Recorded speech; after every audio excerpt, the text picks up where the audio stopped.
करने जा रहे हैं लीड कोड का नेक्स्ट क्वेश्चन, जो कि है search in a 2D matrix using binary search. तो इस क्वेश्चन में हमें एक मैट्रिक्स गिवन है n क्रॉस m का, उसके अंदर आपको एक टारगेट वैल्यू भी गिवन है एंड आपको बाइनरी सर्च से ये बताना है कि वो एलिमेंट प्रेजेंट है कि नहीं इस मैट्रिक्स में। सो इस क्वेश्चन को समझते हैं कि इसमें क्या क्या कंडीशंस गिवन है। एक कंडीशन ये गिवन है कि आपका रो वाइज सॉर्टेड है एंड सेकंड कंडीशन गिवन है कि आपका ये कॉलम वाइज सॉर्टेड है। सो अभी हम रो, तो आपको दो चीज़ गिवन है राइट। सो आप सिंगल चीज़ लेके भी इसको सॉल्व कर सकते हैं एज वेल एस आप दोनों चीज़ों को मिलाकर, दो कंडीशन को मिलाकर भी इसको क्वेश्चन को सॉल्व कर सकते हैं। सबसे पहले हम रो वाइज सॉर्टेड की प्रॉपर्टी समझते हैं, ठीक।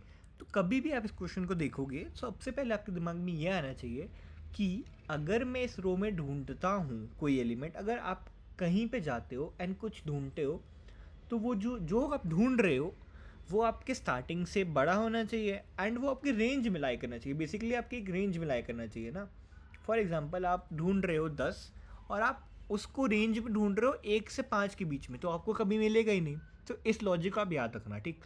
सो क्या करते हैं कि हमें पता है कि ये रो वाइज सॉर्टेड है, तो हम क्या करते हैं, सिंपली जाते हैं रो वाइज ट्रेवर्स करते हैं पूरे आपकी मैट्रिक्स को, रो वाइज ट्रेवर्स करते हैं एंड चेक करते हैं कि रो जो भी आपका जो भी रो आप जिस रो पे आप हो, जिस आयत रो पे हो, उसका पहला इंडेक्स उसका लास्ट इंडेक्स की वैल्यू आपका रेंज बन जाएगी राइट।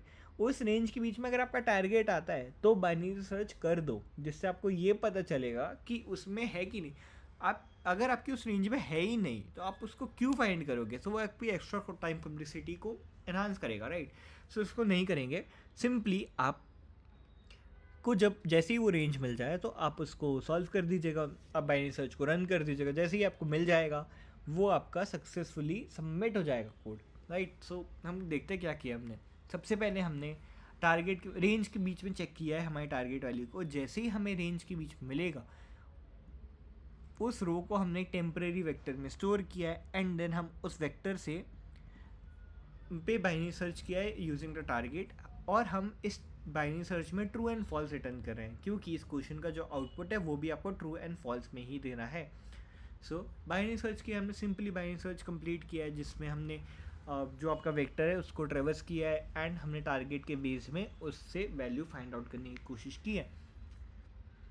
देन जैसे ही हमें बाइनरी सर्च का अगर आंसर ट्रू आता है तो हम ट्रू रिटर्न कर देंगे, वरना हम पूरे मैट्रिक्स को ट्रेवर्स करते जाएंगे and after traversing all the rows हम सिंपली रिटर्न कर देंगे फॉल्स।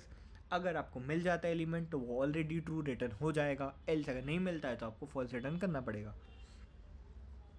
तो इस क्वेश्चन की टाइम कॉम्प्लेक्सिटी देखते हैं।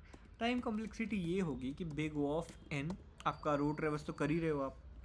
रो ट्रेवर्स करने के बाद एक और चीज़ आपके दिमाग में ये आती है कि आप कितनी बार बाइनरी सर्च परफॉर्म कर सकते हो एट मैक्स। ये हो सकता है कि आपको एक ऐसी वैल्यू मिल जाए जो कि आपके सारे रो, मतलब लास्ट रो पे जाके आपको वैल्यू मिलती है।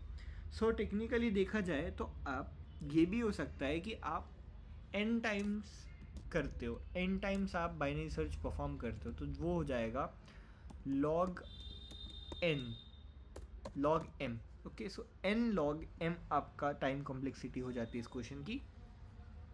एंड इस कोड को हम सबमिट करके देखते हैं।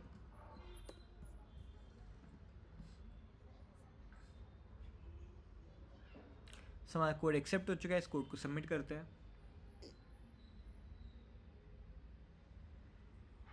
सो हमारा कोड सबमिट भी हो चुका है।